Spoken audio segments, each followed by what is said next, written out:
Alright, what's up guys? This is Taylor, and I'm doing the free video for Wednesday, September 4th. I've got the rankings here for the indexes, the sectors, and the Big 14. The major thing that sticks out, the divergence between the QQQ and the S&Ps. The strongest possible total score is a 60 out of 60. S&Ps get a 39, while the QQQ gets a negative 27. What that tells me is QQQ, big tech, big semis, that is the soft part of the market, while things like XLP, utilities, real estate, transports, financials, healthcare, they're doing a lot better, and they're trying to keep the ship afloat. The problem with that is when XLP, financials, when things like that are trying to lead the way higher, and the more important, more heavily weighted parts of the market, XLK, SMH, etc., when they're going lower, that can put the S&Ps in a pretty tough spot. The things trying to take the market higher, from a weighting perspective, they don't matter as much as the things trying to take the market lower.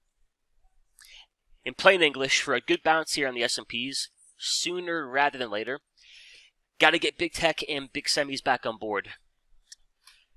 And for the S&Ps themselves, heading into tomorrow, it's not a spot where I think I've got a lot of edge for either a long or a short.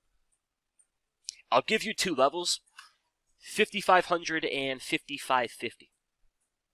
My thinking would be if they can take out the daily 50 SMA, break that 5,500, and then on the big 3 indicator, right now I've got a 2-hour, 1-hour, 30-minute sell signal.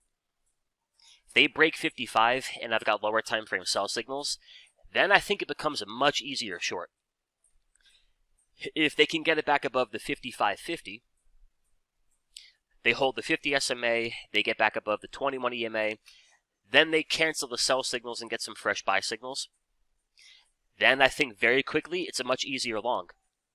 Back above the mean, here comes a 15-minute, 30-minute buy signal. Could all make for a good push. In between 55 and 55.50, I think it'd be a lot of chop, I think a lot of back and forth. Your best bet, wait for a big break, then play the market from there. And, as we saw on the scoring system, S&Ps look a lot better than the Qs. Daily score of 7, while the QQQ gets a daily score of negative 5. Trades under the 21, under the 50, you got a 2-hour, 1-hour, 30-minute sell signal. We got a little momentum shift here to the downside. The one saving grace into Friday, I think would be if they could close it above the weekly 21. It won't fix all the issues on the daily chart. It won't fix the issues on the 1-hour and the 2-hour. But if they can at least crank out a closer above weekly support, could give them a fighting chance into next week. Break weekly support with a daily chart that leaves a little bit to be desired and a bunch of sell signals. And I would think down goes the QQQ. So, few things for you to watch into tomorrow. And I think a big part of the puzzle right now, few of these bigger, more heavily weighted names. None bigger potentially than NVIDIA. Think of the domino effect. Pressure in NVIDIA equals pressure in the SMH. Pressure in the SMH can equal pressure in the QQQ. And at some point, right, and I get it, they're buying the XLPs, they're buying the industrials. At some point, enough pressure in the QQQ can equal pressure in pretty much everything. NVIDIA, a pretty important name here. If you're bullish, what I don't think you want to see would be a weekly close below that 21 EMA. Notice back here on the momentum line, December of last year,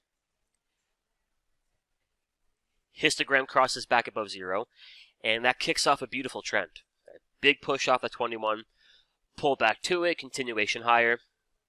This time around, we're breaking support. And for the first time in about 9 months, momentum shifts negative. They can put a temporary band-aid over it with a weekly close above that 110.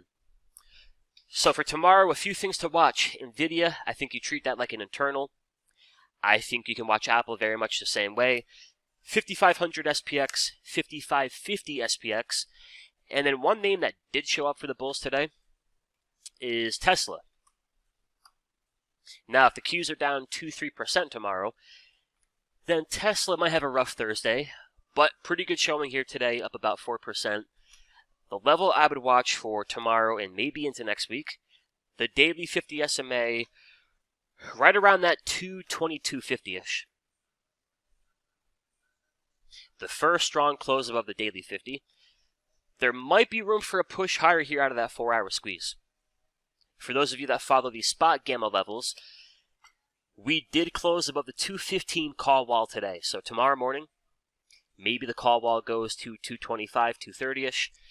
They get the close above that daily 50, and yeah, with a better QQQ behind it, Tesla might be dying to pop off here. But alright, y'all, thank you for watching. As always, hope you found it helpful.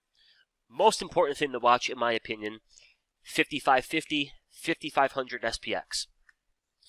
Few things are showing strength, right? Industrials, healthcare, financials, etc. And then the big boys, the Nvidias, Googles, Amazons, Microsofts of the world, looking a little soft here. Shall not make for a dull market. Adios.